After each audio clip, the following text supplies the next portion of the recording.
जिले की हर खबर सबसे पहले आप तक पहुंचाने का वादा, बस यही है एक इरादा। आज ही लगाए अपना पद्मेश डिजिटल से। नमस्कार, आप देख रहे हैं पद्मेश 24/7 न्यूज बुलेटिन की शुरुआत करते हैं हेडलाइन से।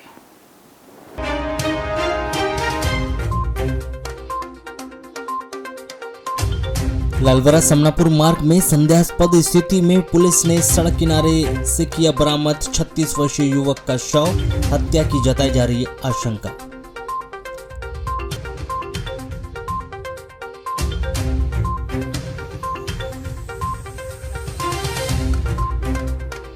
भागवत कथा सुनने गई महिला के गले से सोने की चैन हुई चोरी, पीड़ित ने कोतवाली में दर्ज कराई शिकायत।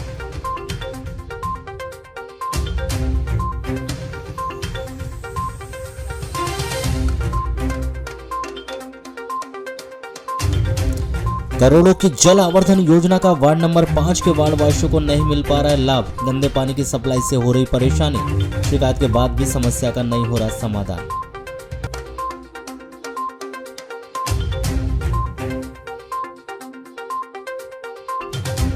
तकनीकी खराबी के कारण वाराणसी तहसील कार्यालय में रजिस्ट्रीकरण का कार्य हो रहा है प्रभावित, क्षेत्र के लोगों पर पड़ रहा आर्थिक भार।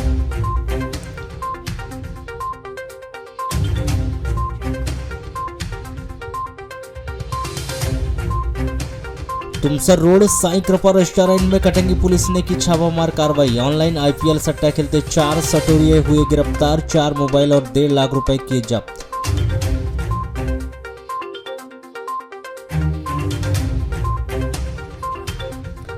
डबल मनी मामले के सरगना का मुख्य एजेंट रोहित हुआ गिरफ्तार, आरोपी के द्वारा 200 लोगों को पैसे डबल करने का लालच देकर जमा करवाए थे रुपए।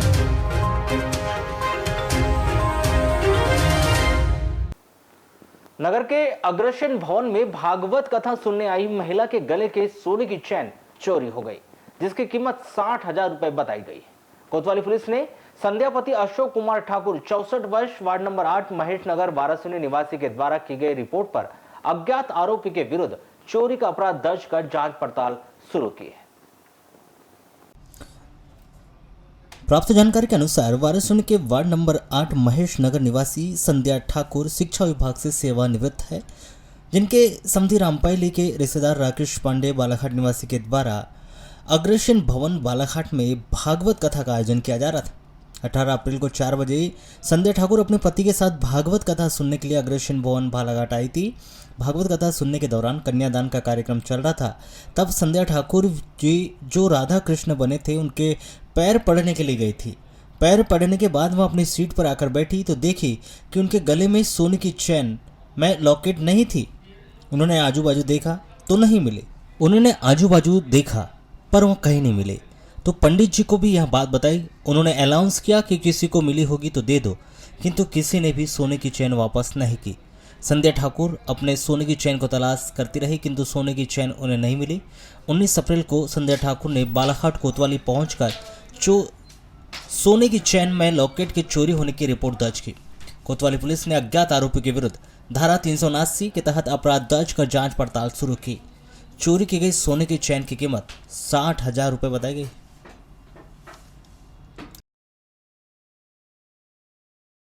बिरसा थाना क्षेत्र के अंतर्गत आने वाले ग्राम अजगरा में चोरों ने एक सुने मकान का ताला तोड़कर अलमारी में रखे सोने चांदी के जेवरात और नकदी सहित करीब 50,000 रुपए की चोरी कर ली। बिरसा पुलिस ने डिल्ले बाई पति राजेश मरावी 32 वर्ष के द्वारा की गई रिपोर्ट पर अज्ञात आरोपी के विरुद्ध अपराध दर्ज कर जांच शुरू की। प्राप्त जानकारी के अनुसार डिल्लेबाई अपने परिवार के साथ खेती किसानी करती है। 16 अप्रैल को 12 बजे करीब डिल्लेबाई ग्राम दोषी टोला मांदी के कार्यक्रम में गई थी और परिवार के अन्य लोग शादी में चले गए थे। शाम को जब डिल्लेबाई घर वापस आई तो देखा कि दरवाजे का ताला टूटा हुआ था और घर के अंदर अलमारी में रखा सामान बिखरा हुआ था। चोरों ने अलमारी में रखे जेवरात, सोने के लॉकेट सहित नकदी 20,000 रुपए की चोरी कर ली। 19 अप्रैल को डिल्लेबाई ने बिरसा थाना पहुंचकर चोरी की रिपोर्ट दर्ज की। बिरसा पुलिस ने अज्ञात आरोपी के विरुद्ध 454, 380 के तहत अपराध दर्ज कर जांच पड़ताल शुरू की है। कटंगी पुलिस ने तुमसर रोड स्थित साई कृपा रेस्टोरेंट में छापा मारकर रेस्टोरेंट में ऑनलाइन आईपीएल का सट्टा खिला रहे मौके पर 4 सटोरियों को गिरफ्तार किया, जबकि अन्य सटोरी मौके से फरार हो गए। कटंगी पुलिस ने मौके से 4 मोबाइल और 1.5 लाख रुपए जब्त किए हैं।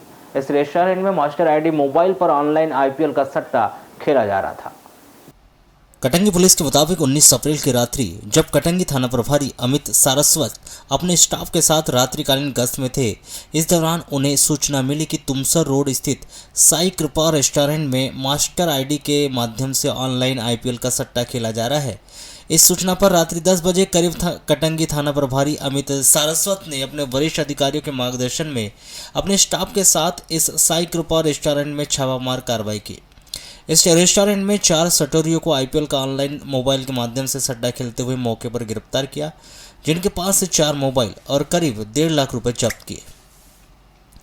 गिरफ्तार 4 सटोरियों में मास्टर आईडी उपलब्ध कराने वाले सटोरिये महेंद्र उर्फ महेंद्र ठाकुर, पिता मोहन सिंह गौर, 38 वर्ष, सिवनी रोड, कटंगी। इस रेस्टोरेंट का संचालक अर्पित, पिता स्वर्गीय राजेंद्र चौक से, 28 वर्ष, वार्ड नंबर 3, कटंगी के अलावा अंकित, पिता अनिल जैन, 38 वर्ष, वार्ड नंबर 3, कटंगी और कुशल, पिता शशिकांत अग्रवाल, 24 वर्ष, सिनेमा चौक, कटंगी निवासी शामिल है। कटंगी पुलिस ने महेंद्र गौर के मेमोरेंडम पर मास्टर आईडी उपलब्ध कराने वाले उसके साथी चंद्रकांत उर्फ कालू वाधवानी, कटंगी निवासी, बाबू मेमन उर्फ बाबू कच्ची, सिवनी रोड, कटंगी निवासी, पीयूष आहूजा, सिवनी निवासी को आरोपी बनाया है, जो अभी फरार बताया जा रहा है। इस मामले के अनुसंधान के चलते आईपीएल के सट्टे की मुखबिरी की बात को लेकर सार्वजनिक स्थान पर विवाद करने वाले आरोपी महेंद्र गौर और पंकज, पिता दिलीप गिरी, 30 वर्ष, ग्राम महेगेपार निवासी को धारा 151 के तहत गिरफ्तार करके उन्हें नगर भ्रमण करवाते हुए कटंगी के न्यायालय में पेश किया गया, जहां से दोनों आरोपियों को जेल भिजवा दिया गया है। डबल मनी मामले के मुख्य आरोपी सोमेंद्र कंकराय ने बोलेगांव निवासी व हेमराज अमाडारे बोलेगांव निवासी के मुख्य एजेंट रोहित गोंधरे, पिता रतनलाल गोंधरे, उम्र 28 वर्ष, बोलेगांव निवासी को गिरफ्तार कर लिया गया है।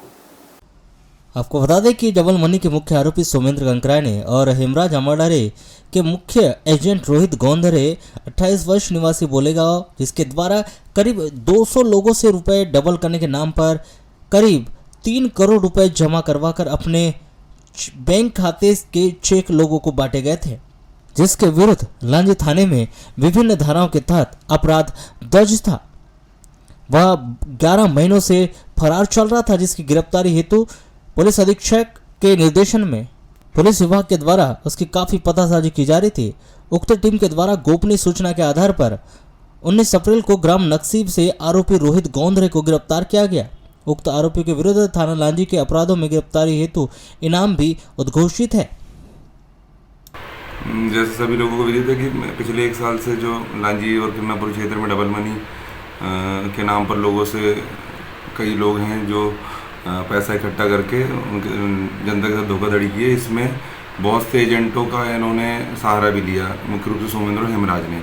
तो उन्हीं दोनों के एक एजेंट के रूप में एक मुख्य एजेंट रहा है इनका रोहित गोंधरे, जो कि बोलेगांव निवासी है। ये जो कि लगभग पिछले 11 महीनों से लगातार अपने आप कोई पुलिस से गिरफ्त से बाहर रखे हुए था और लगातार फरार चल रहा था, जिसको हम काफ़ी समय से तलाश भी कर रहे थे। इसके द्वारा लगभग जो पूछताछ में आए हैं और हमारे रिकॉर्ड में भी है कि लगभग 3 करोड़ के आसपास जनता से इसने इकट्ठा किया था और सोमेंद्र और कुछ राशि हेमराज के यहाँ पर इसने दिया था। इस पर 3 अपराध भी पंजीबद्ध हैं डबल मनी संबंधित, और कमीशन के रूप में जो भी इसकी राशि मिली है, इसका कहना है कि इससे घर और अन्य कार्यों में इसने उपयोग किया जो कमीशन से प्राप्त राशि है। सर, कहाँ से इसको गिरफ्तार किया गया? इसको किन्नापुर के नक्सी एरिया में ये किसी रिलेटिव के यहाँ पर आया हो, तो वहाँ से इसको गिरफ्तार किया गया। सर, इस संबंध में अभी और किसी आरोपी का गिरफ्तार करने का कोई है? हाँ बिल्कुल, अभी बहुत से एजेंट फरार हैं जो कि हम लोग अपने हमारे प्रकरणों में वांछित है, जो लोग चाहे वो सोमेंद्र के एजेंट के रूप में हो या हेमराज के एजेंट के रूप में, उन लोग उनकी लगातार तलाश अभी भी जारी है। सर, अनुमानित कितने एजेंट अभी फरार चल रहे हैं? लगभग अभी हमारे 15 से 20 लोग अभी भी प्रकरणों में फरार हैं। जो डबल मनी से संबंधित जितनी भी FIR हुई है उनमें 15 से 20 लोग अभी भी हमारे फरार हैं। वाराणसी क्षेत्र के लोगों को अपने मकान व भूमि की रजिस्ट्री के लिए बालाघाट रजिस्ट्री कार्यालय जाना पड़ रहा है। यह रजिस्ट्री वाराणसी तहसील कार्यालय के अंतर्गत आने वाले रजिस्ट्री कार्यालय में इसलिए नहीं हो पा रही है क्योंकि इस कार्यालय में जो स्वान ऐप का नेट चलता है उसमें किसी प्रकार की तकनीकी खराबी आ गई। इसी परिस्थिति में 16 अप्रैल से रजिस्ट्री कार्य भी बंद है। इसकी वजह से लोगों को बालाघाट जाकर अपने कार्य संपादित करने पड़ रहे हैं। पद्मेश 24/7 को जानकारी देते हुए हीरालाल मिश्रा ने बताया कि वह बोदल कस्सा निवासी है। उन्होंने घर के पास की कुछ जमीन खरीदी है, मगर वे जब 20 अप्रैल को रजिस्ट्री के लिए आए तो उन्हें यहां पता चला कि वाराणसी रजिस्ट्री कार्यालय में किसी प्रकार की तकनीकी खराबी के चलते रजिस्ट्री बालाघाट से हो रही है, जहां वाराणसी के रजिस्ट्रार भी बैठे हैं, मगर समय अधिक होने की वजह से अब उन्हें लौटना पड़ेगा और पुनः कल बोदल कस्सा से वाराणसी होते हुए बालाघाट जाना पड़ेगा। इससे उनको आर्थिक भार का सामना करना पड़ेगा।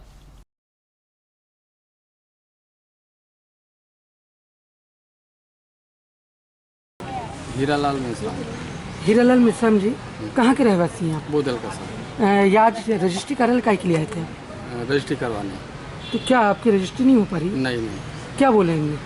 बालाघाट नहीं मिलेगा। कुछ वजह बताए उसकी कि बालाघाट में क्यों? मुझे वैसे बताए नहीं, वैसे इनका क्या हुआ था। अब आप बस से आए हैं, क्या आप बालाघाट जाएंगे अभी? बालाघाट जाएंगे तो आपको आर्थिक व्यय नहीं पड़ेगा इससे? कैसे करोगे तो जाना तो पड़ेगा, करवाना जरूरी है। ये रजिस्ट्री इसलिए नहीं हो पा रही है कि अपने पाप रूम से कोई डिवाइस गड़बड़ हो गई है, शायद टेक्निकल प्रॉब्लम है। तो अभी 1-2 दिन से क्या है, काम प्रभावित है। तो ये रजिस्ट्री अब कहाँ हो रही है? ये रजिस्ट्री की व्यवस्था अपने बालाघाट में किए हैं हमारे वरिष्ठ अधिकारियों ने, ताकि काम ना रुके, इसलिए यहाँ की रजिस्ट्री अब वहाँ हो रही है। तो ये इससे लोगों को परेशानी नहीं हो रही होगी? अब परेशानी तो ऐसा है कि भाई इमरजेंसी वाली रजिस्ट्री है, किसी का इकरारनामा एग्रीमेंट वगैरह रहता है तो उसका तो टाइम लिमिट वाला रहता है, उनको तो करना है, इसलिए वैकल्पिक व्यवस्था बालाघाट पे बनाई गई है। हमारे तेकाम साहब श्री तिलक तेकाम जी वहाँ पे मतलब कार्य कर रहे हैं। और ये कब तक व्यवस्था बाहर हो जाएगी? अब आज मैंने पता किया तो बताया, वहाँ पता चला है कि आजकल में शायद नई डिवाइस लग जाएगी। मॉल नगरी भरवेली में सार्वजनिक हर हर महादेव सेवा समिति के द्वारा वैशाख मास के पावन अवसर पर शिव महापुराण कथा ज्ञान यज्ञ का आयोजन किया गया था, जिसका विशाल भंडारा करवाकर 20 अप्रैल को समापन किया गया। सार्वजनिक हर हर महादेव सेवा समिति भरवेली के तत्वाधान में शिव महापुराण कथा ज्ञान यज्ञ का आयोजन 10 से 19 अप्रैल तक दुर्गा चौक ग्राउंड भरवेली में किया गया था, जिसका समापन विशाल भंडारा के साथ किया गया।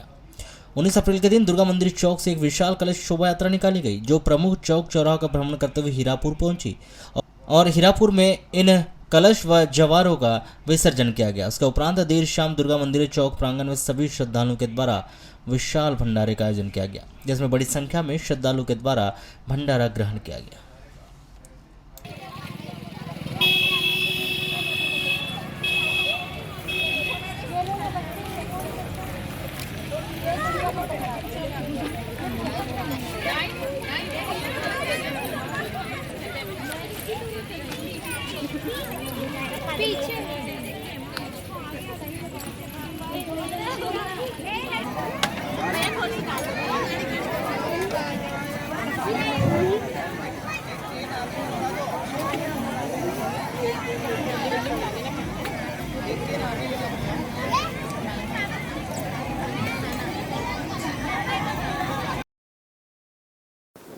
कोतवाली पुलिस ने पिछले सप्ताह नगर के उत्कृष्ट विद्यालय के मैदान में पकड़े गए आईपीएल के सट्टे के मामले में 9 और लोगों को धारा 160 सीआरपीसी का नोटिस जारी किया है।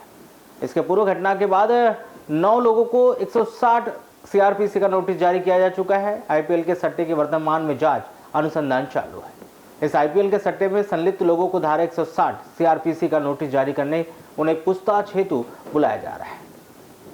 आपको बताया कि कोतवाली पुलिस ने 12 अप्रैल की रात्रि 9 बजे उत्कृष्ट विद्यालय के मैदान में T20 आईपीएल 2023 क्रिकेट मैच में चेन्नई सुपर किंग्स और राजस्थान रॉयल्स के बीच खेले जा रहे क्रिकेट मैच में बनाए गए रनों पर गुरु मोबाइल ऐप के माध्यम से सट्टा खेलने की सूचना पर दबिश दी थी, जहां पर नितिन दुबे को मौके पर पकड़ा भी गया था, जबकि 2 अन्य आरोपी गोलू और प्रकाश नेवारे और प्रतीक उर्फ मिंटू तिवारी वहां से फरार हो गए थे। कोतवाली पुलिस ने मौके से Samsung Galaxy mobile, class mind लेख व एक नोटबुक जब्त किया था। इस मामले में नितिन दुबे के विरुद्ध धारा 4 का सर्वधूत अधिनियम के तहत कार्रवाई की थी और उस समय इस मामले में अनुसंधान में आईपीएल के सट्टा में 9 लोगों की संलिप्तता पाए जाने से उन्हें धारा 160 सीआरपीसी का नोटिस जारी किया था। आईपीएल के इस सट्टे की जांच अनुसंधान के चलते कोतवाली पुलिस ने 20 अप्रैल को इस मामले में अन्य और 9 लोगों की संलिप्तता पाए जाने पर उन्हें 160 सीआरपीसी का नोटिस जारी किया है, जिनमें गुलशन पिता सुरेश खटवानी सिंधी मोहल्ला बालाघाट, सुशील पिता सुरेश खटवानी सिंधी मोहल्ला बालाघाट, कमलेश पिता रोशन अडवाणी सिंधी मोहल्ला बालाघाट, नवीन पिता घनश्याम दास नरसिंगानी प्रेम नगर बालाघाट, गोविंदा पिता बस्काराम वाधवानी मुंजारे गली बालाघाट, तुषार पिता ज्ञान नयनवानी सिंधी मोहल्ला बालाघाट, विक्की पिता अशोक नारंग कंडरा मोहल्ला बालाघाट, नारायण पिता सिंधु गंगवानी वार्ड नंबर 18 बालाघाट, आशीष पिता हरीश गुरनानी गुड़िया डेरी गली बालाघाट, दीपक पिता चांदुमल सोमानी सिंधी मोहल्ला बालाघाट, अर्जुन पिता गणेशराम मिश्राम वार्ड नंबर 2 भटेरा बालाघाट, नवीन पिता श्रीचंद नैनवानी सिंधी मोहल्ला बालाघाट, अनिल पिता राजेश वर्धानी इनमें शामिल है। शहर के वार्ड नंबर 5 श्रवण नगर में गंदे पानी की सप्लाई की वजह से लोगों को काफी दिक्कतों का सामना करना पड़ रहा है। यह समस्या आज से नहीं बल्कि महीनों से चली आ रही, जिसके बावजूद भी नगर पालिका को वार्ड वासियों के द्वारा अनेक बार शिकायत करने पर भी इसका समाधान आज तक नहीं किया गया है। शहर में 38 करोड़ रुपए की लागत से नई पाइपलाइन शहर के सभी वार्डों में लगाई गई है।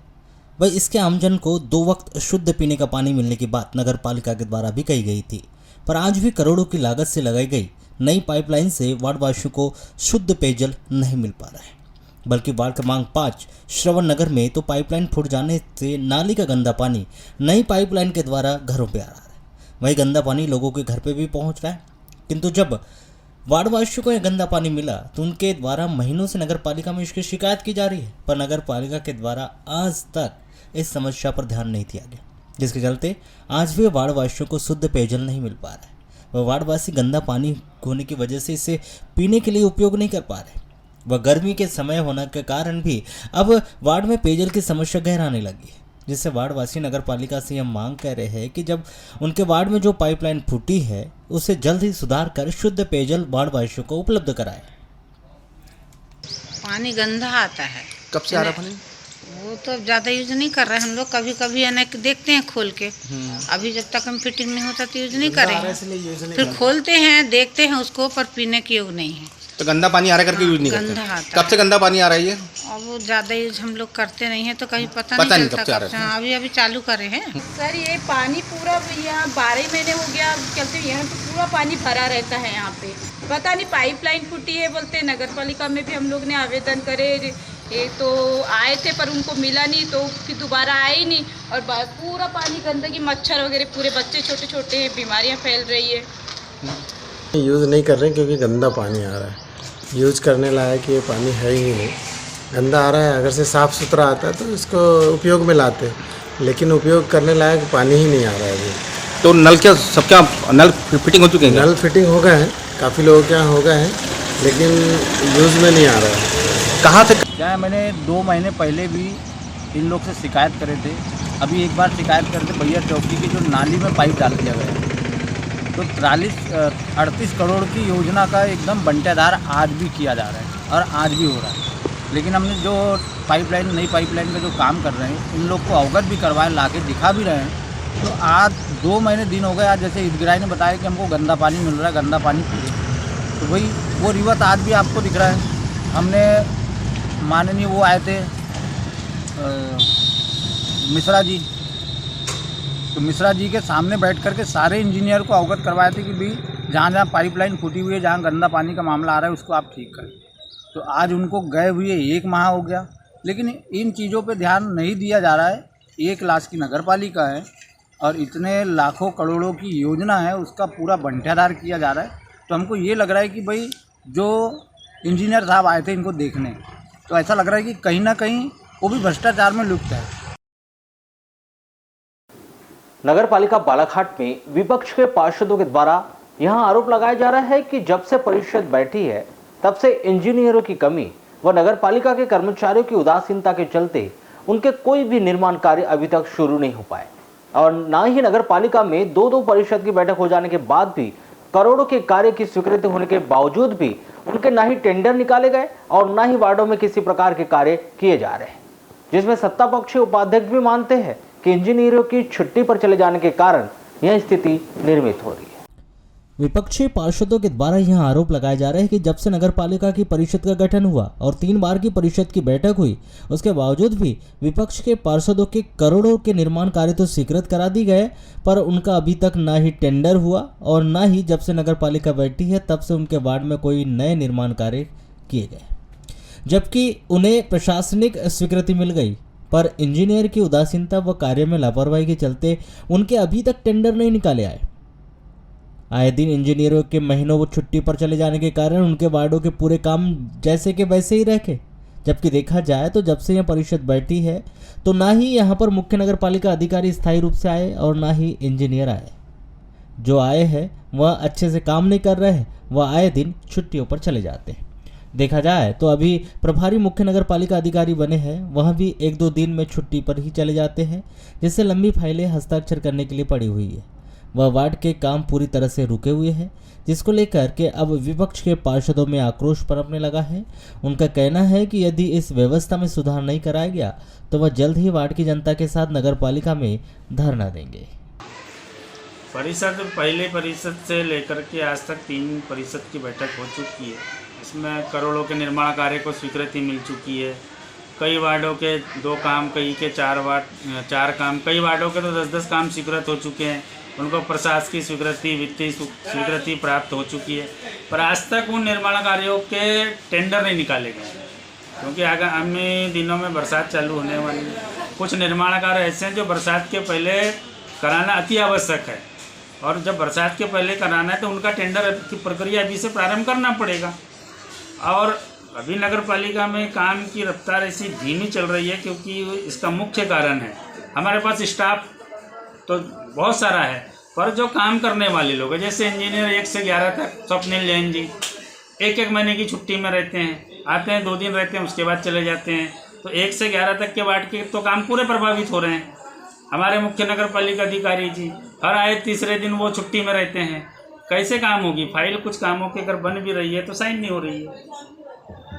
अब क्या कदम रहेंगे आपके? जैसे जिस तरीके से 8 महीने की आप लोग की कार्यकाल हो चुका है और अभी तक आप लोग, मेरे यहाँ एक प्रस्ताव पास हुआ था, वो भी सप्लीमेंट्री में जोड़ा गया था अध्यक्ष के को कहा है अनुसार, पर उस पर भी आज तक के TS होके नहीं आया है, क्योंकि यहाँ पे निरंकुश नगर पालिका हो गई है। अध्यक्ष तो मुझे समझ ही नहीं आता कब आते हैं कब जाते हैं। स्वागत समारोह से फुर्सत नहीं मिल रही है, पार्टियों के कार्यकलापों से फुर्सत नहीं मिल रही है।